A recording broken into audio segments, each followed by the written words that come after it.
इस देह में स्थित यह आत्मा वास्तव में परमात्मा ही है।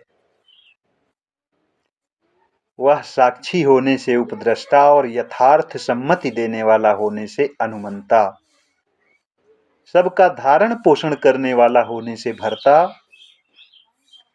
जीव रूप से भोक्ता, ब्रह्मा आदि का भी स्वामी होने से महेश्वर और शुद्ध सच्चिदानंद घन होने से परमात्मा, ऐसा कहा गया है। आत्मा इस प्रकार पुरुष को और गुणों के सहित प्रकृति को जो मनुष्य तत्व से जानता है, वह सब प्रकार से कर्तव्य कर्म करता हुआ भी फिर नहीं जन्मता, कारण कि वह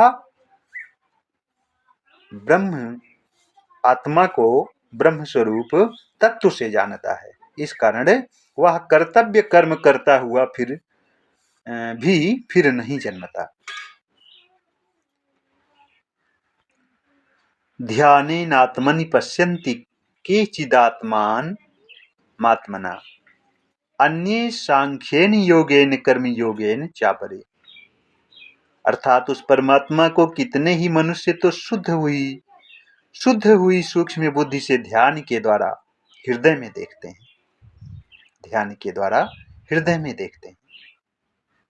अन्य कितने ही ज्ञान योग के द्वारा, अन्य कितने ही ज्ञान योग के द्वारा, और दूसरे कितने ही कर्म योग के द्वारा देखते हैं, अर्थात प्राप्त करते हैं। अन्ये त्वेव मजानन्तः श्रुत्वानेभ्य उपासते तेपि जाति तरन्त्येव मृत्युम श्रुति परायणाः। अर्थात परंतु इनसे दूसरे, अर्थात जो मंद बुद्धि वाले पुरुष हैं, वे इस प्रकार न जानते हुए दूसरों से अर्थात तत्व से जानने वाले पुरुषों से सुनकर ही तद अनुसार उपासना करते हैं, और वे श्रवण परायण पुरुष भी मृत्यु रूप संसार सागर को निसंदेह तर जाते हैं।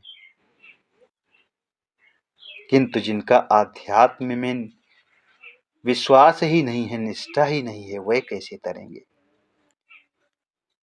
इसलिए धर्म के प्रति और धर्म की परंपरा मर्यादा के प्रति आदर होना चाहिए, तभी कल्याण संभव है।